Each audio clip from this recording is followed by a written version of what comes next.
नमस्कार दोस्तों, स्वागत है आपका अपना ही यूट्यूब चैनल टुडे एग्जाम पर। दोस्तों आज है आपका 24 मार्च 2023 और आज आपका एमटीएस असिस्टेंट का एग्ज़ाम था। फर्स्ट शिफ्ट का एग्ज़ाम समाप्त हो गया है। फर्स्ट शिफ्ट के एग्ज़ाम में जीके और करेंट अफेयर के सेक्शन से जो भी प्रश्न पूछे गए सभी प्रश्नों को लेकर आ गए हैं। दोस्तों सभी प्रश्नों के साथ साथ मैं एक्स्ट्रा फैक्ट भी देता हूं, जो आपके आने वाले कोई सा भी आप एग्जाम अटेंड करो तो एक्स्ट्रा फैक्ट आपके लिए काफ़ी काम के होते हैं। तो देख लीजिए कौन कौन सा प्रश्न पूछा गया था। एक प्रश्न पूछा गया था, जनगणना 2011 के अनुसार अरुणाचल प्रदेश के किस जिले की जनसंख्या सबसे कम है। थोड़ा सा डेप्थ में गया है यहाँ पे।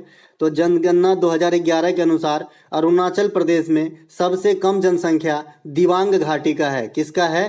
दिबांग घाटी का। आप यहाँ पे टेबल देख रहे होंगे, दिबांग घाटी का सबसे कम जनसंख्या है। वहीं पे जनगणना 2011 के अनुसार अरुणाचल प्रदेश में सबसे अधिक जनसंख्या वाला जिला जो है ये पपुम पारे हैं। तो यहाँ पे सबसे ज़्यादा जनसंख्या वाला जिला जो हो जाएगा अरुणाचल प्रदेश का पपुम पारे, और सबसे कम जनसंख्या वाला जो जिला हो जाएगा दिबांग घाटी, जिसके मात्र 8,000 ही आपका जो है जनसंख्या है। इसके अलावा जनगणना 2011 के अनुसार सबसे कम जनसंख्या घनत्व जो है ये अरुणाचल प्रदेश के ही हैं। मात्र 17 व्यक्ति पर किलोमीटर निवास करते हैं। जनगणना 2011 के अनुसार सबसे अधिक जनसंख्या घनत्व बिहार के हैं। दूसरा सबसे अधिक जनसंख्या घनत्व अगर आपसे पूछे तो पश्चिम बंगाल बता देना। पहले पश्चिम बंगाल ही सबसे अधिक घनत्व वाला साइट हुआ करता था, लेकिन बिहार जो है 2011 में टॉप पे आ गया। एक प्रश्न आपसे देखा गया है, अनुच्छेद 149 का संबंध किससे है। देखिए दोस्तों, अनुच्छेद 148 और 149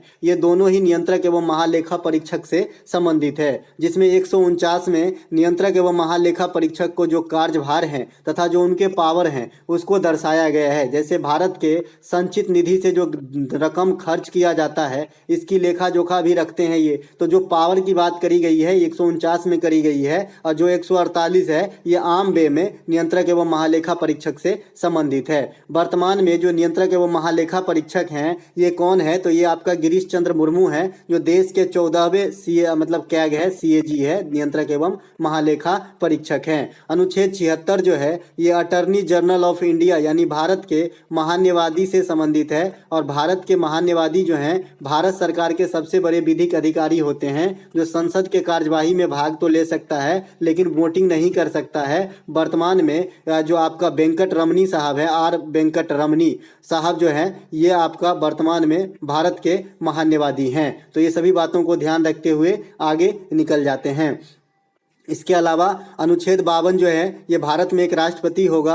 अनुच्छेद 63 जो है ये भारत में एक उपराष्ट्रपति होगा। अनुच्छेद 161 जो है भारत में एक राज्यपाल होगा राज्यों में, ठीक है। इसके अलावा अनुच्छेद 280 जो है ये वित्त आयोग के गठन से है। वित्त आयोग का गठन 5 ईयर के लिए किया जाता है, जो राष्ट्रपति करते हैं। वर्तमान में 15वीं वित्त आयोग चल रही है, जिनके अध्यक्ष जो है NK सिंह हैं। अगर आपसे पूछे कि वित्त आयोग में कितने सदस्य होते हैं तो 1+4 यानी 5 सदस्य होते हैं, जिसमें एक अध्यक्ष होते हैं जो NK सिंह है वर्तमान में। अनुच्छेद 123 जो है ये राष्ट्रपति का अध्यादेश जब जारी करते हैं उससे रिलेटेड है। अनुच्छेद 72 जो है ये राष्ट्रपति के क्षमादान से संबंधित है, यानी कोई भी कदाचार सिद्ध व्यक्ति को राष्ट्रपति क्षमादान कर सकते हैं, सजा को कम करवा सकते हैं या पूर्णतः माफ भी कर सकते हैं। अनुच्छेद 161 जो है ये राज्यपाल के क्षमादान से है। राज्यपाल के क्षमादान और राष्ट्रपति के क्षमादान में थोड़ा सा फर्क है। राज्यपाल उस संबंधित राज्य के व्यक्ति जो जिस पे कदाचार का आरोप लगा है उसको जो है सजा में कम करा सकता है, डिले करा सकता है, लेकिन पूर्णतः माफ नहीं कर सकता है।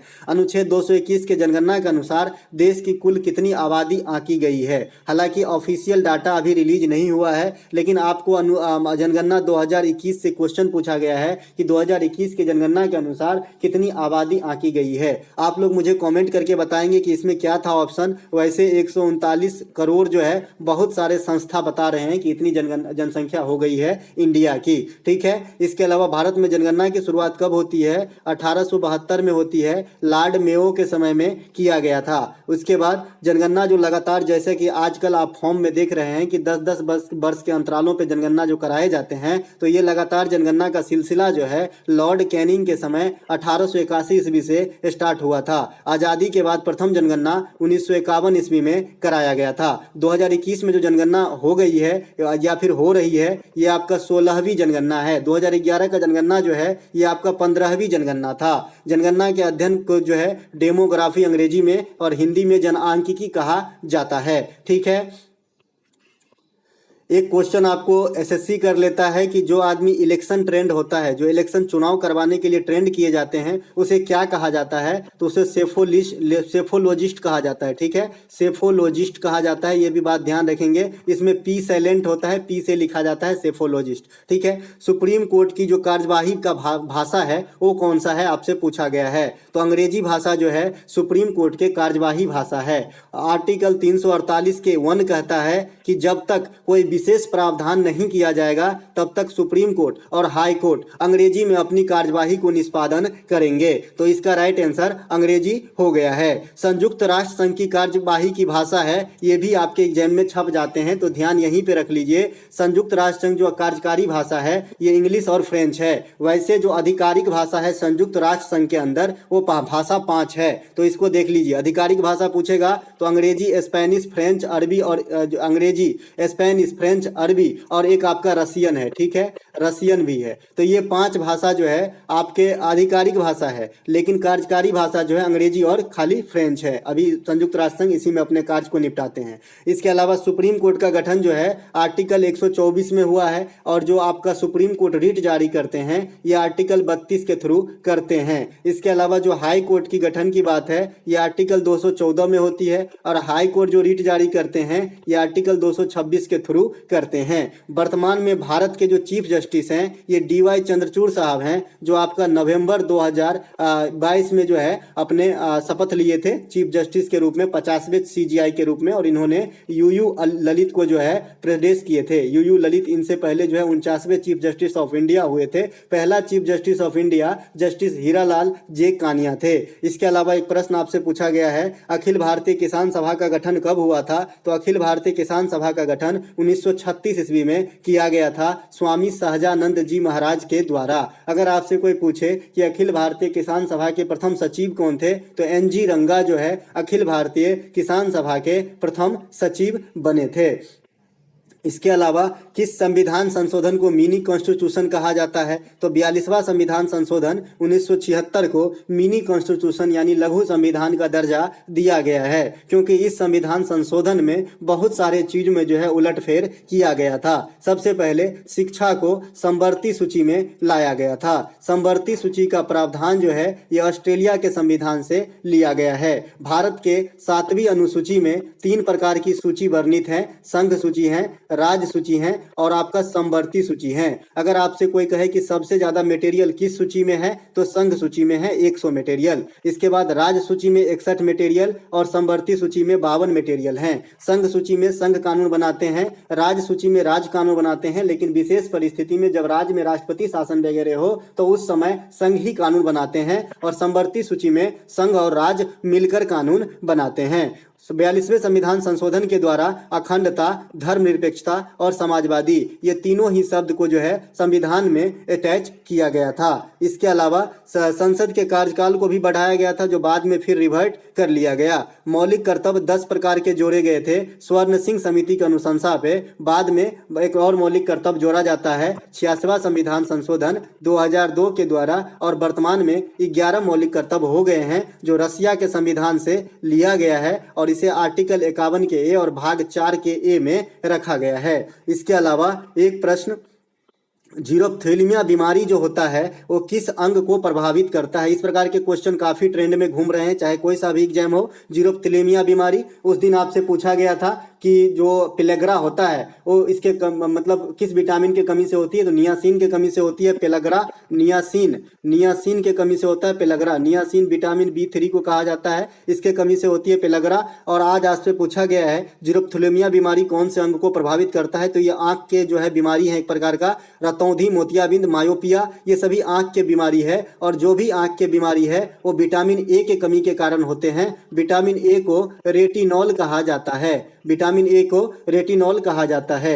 गोल्डन राइस का आपने नाम सुना होगा, गोल्डन राइस चावल, ये जो है विटामिन ए से भरपूर होते हैं। इसके अलावा सभी प्रकार की आंख की बीमारी विटामिन ए की कमी से बता ही दिया। विटामिन सी को एस्कॉर्बिक एसिड कहा जाता है, इसके कमी से जो है एस्कर्बी रोग हो जाती है। एस्कर्बी रोग में जो है दांतों से मसूड़ों से खून आने लगती है, साथ ही साथ त्वचा संबंधी बीमारी भी विटामिन सी के कमी से होती है। विटामिन डी से कल पूछा गया था कि सूर्य के प्रकाश में कौन से विटामिन होते हैं, तो विटामिन डी होते हैं तड़के के सूरज की रोशनी में, और विटामिन डी के कमी से रिकेटस बीमारी होती है जो एक प्रकार की हड्डी की बीमारी है। इसके अलावा एक बीमारी होता है क्वासियोरकर। क्वासियोरकर बीमारी भी ध्यान रखें, ये प्रोटीन के कमी से होती है, जो खास करके बच्चों में होती है क्वासियोरकर बीमारी, जिसमें आप देखेंगे कि पेट जो है बहुत बड़ा हो गया है और शरीर सूखता जा रहा है। ये प्रोटीन के कमी से होते हैं, जिसे हम कुपोषण का शिकार भी कहते हैं। इसके अलावा जो आपका विटामिन ई है, इसको हम टेकोफेरॉल कहते हैं, और इसके कमी से जनन क्षमता में कमी आती है। विटामिन बी1 जो है, इसे हम थायमीन कहते हैं, और इसके कमी से जो है बेरी बेरी रोग हो जाती है। ठीक है, ध्यान रखेंगे। विटामिन बी8 को जो है बायोटीन कहा जाता है, और विटामिन एच को भी बायोटीन कहा जाता है। विटामिन के कमी के कारण रक्त का थक्का नहीं जमता है, ब्लड क्लोटिंग नहीं होता है, जिसे क्या कहते हैं, हीमोफीलिया कहते हैं। तो इस प्रकार से आप सभी बीमारी और विटामिन को रिलेशन में याद रख सकते हैं। इसके अलावा एक प्रश्न आपसे पूछा गया था कि निम्नलिखित में से सबसे कमजोर अम्ल कौन सा है। ऑप्शन में एमिनो एसिड दिया गया था, तो एमिनो एसिड ही राइट आंसर है। एमिनो एसिड एक हल्का एसिड होता है जो आपके शरीर में पोषण तंत्र के लिए उपयोगी होती है। सभी प्रोटीन जो है एमिनो एसिड के ही बने होते हैं, ऐसा माना गया है। एमिनो एसिड शरीर में 20 प्रकार के होते हैं, ये बात भी आपको ध्यान रखना है। इसके अलावा एक प्रश्न आपसे पूछा गया है कि गौरी मारिया नृत्य किस राज्य से संबंधित है, या फिर नृत्य का प्रकार, या फिर लोक गायन, इस प्रकार का क्वेश्चन देखने को मिला है। गौरी मारिया, तो ये आपका छत्तीसगढ़ से संबंधित है।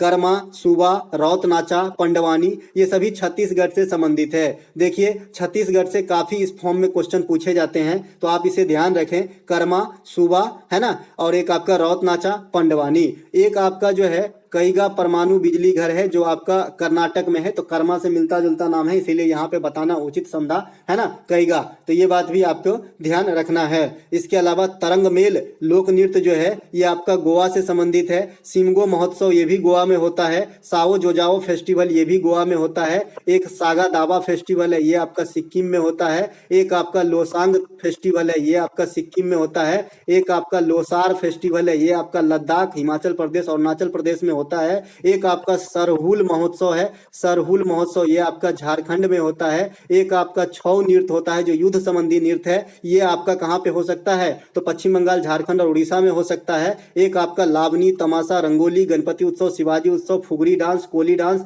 ये सभी महाराष्ट्र में होता है। गुड़ी पाड़वा कल ही मनाया गया है, गुड़ी पाड़वा महाराष्ट्र के अंदर, तो ये महाराष्ट्र में होता है। तो ये सभी बात को ध्यान रखेंगे। इसके अलावा तमिलनाडु का भी कुछ थॉट ले लीजिए, तो जलीकट्टू, जलीकट्टू जो सांरों की लड़ाई होती है, एक पिक्चर भी बना है जलीकट्टू, मैंने देखा है, आप लोग भी देखिएगा, अच्छा लगेगा। जलीकट्टू भी आपका तमिलनाडु का है। पोंगल भी आपका तमिलनाडु का है। पोतांदू भी आपका तमिलनाडु का है, पोतांदू जो तमिलनाडु का नव वर्ष है। इसके अलावा थाईपूसम, थाईपूसम भी आपका तमिलनाडु का है। इसके अलावा बथुकम्मा, बथुकम्मा, बथुकम्मा जिसे फूलों का त्योहार कहा जाता है, तेलंगाना का है। बोनालू महोत्सव तेलंगाना का है। इसके बाद मेदराम जात्रा त्योहार ये आपका तेलंगाना का है। ये सभी बातों को ध्यान रखेंगे। कुचिपुड़ी आपका आंध्र प्रदेश का है, जो रेड्डी फैमिली से जुड़ा हुआ है, नर्तक नर्तकी है। इसके अलावा कथकली और मोहिनीअट्टम आपका केरल का है। भरतनाट्यम आपका तेलंगाना का है। ओडिसी आपका उड़ीसा का है। मणिपुरी मणिपुर का है। सतरिया असम का है। ये सभी बातों को ध्यान रखेंगे। कथक आपका नॉर्थ इंडिया का है।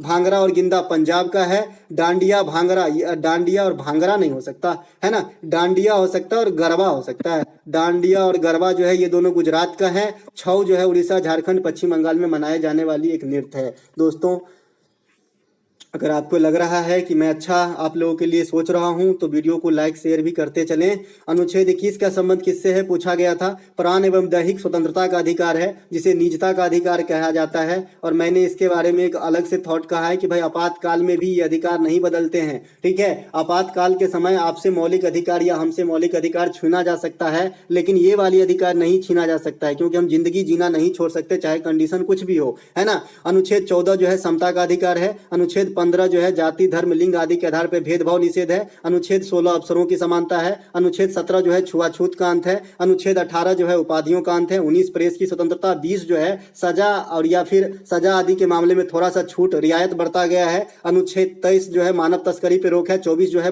बाल श्रम पे निषेध है। 25 से लेकर 28 तक धार्मिक स्वतंत्रता है। 29 और 30 अल्पसंख्यक हित है। अनुच्छेद 32 जो है संवैधानिक उपचारों का अधिकार है, जिसे भीमराव अंबेडकर ने संविधान का आत्मा कहा था। जनगणना 2011 के अनुसार पदुचेरी का जो है आपका लिंगानुपात पूछा गया है, तो 1031 जो है पदुचेरी का लिंगानुपात है। वैसे ओवरऑल सबसे स्टेट में अगर लिंगानुपात सबसे हाई है तो ये है आपका केरल का। सबसे अधिक साक्षरता भी केरल का है, सबसे कम साक्षरता बिहार का है, सबसे अधिक जनसंख्या उत्तर प्रदेश का है, सबसे कम जनसंख्या सिक्किम का है। संसद की परिभाषा संविधान के किस भाग में वर्णित है पूछा गया है, तो संविधान के भाग 5 हो जाएंगे। आप जानते हैं संविधान में 22 भाग हैं जो 25 भागों में विभक्त हैं और 12 अनुसूचियां हैं। तो भाग 5 में जो है आपको संघ को दर्शाया गया है। जो आपका अनुच्छेद 36 से 51 ये हो गया, नहीं तो 52 से लेके 151 तक हो जाएगा, है ना। ये भाग 5 में आ जाता है। तो इसी में आपका संसद की परिभाषा है, जिसमें आर्टिकल 79, 80 और 81 सरला मैंने याद करने के लिए बताया था। स से संसद, र से राज्यसभा, ला से लोकसभा। 79, 80 और 81। एक प्रश्न आपसे देखा गया है कि करनास किस प्रकार का नृत्य है, तो मैं बता दूं ये हिंदुस्तानी शास्त्रीय नृत्य के फॉर्म में आ जाते हैं, लेकिन ये क्वेश्चन क्लियर नहीं है। तो मिलेंगे एक नए वीडियो में। अच्छा लगा हो तो लाइक करेंगे। तब तक के लिए जय हिंद दोस्तों।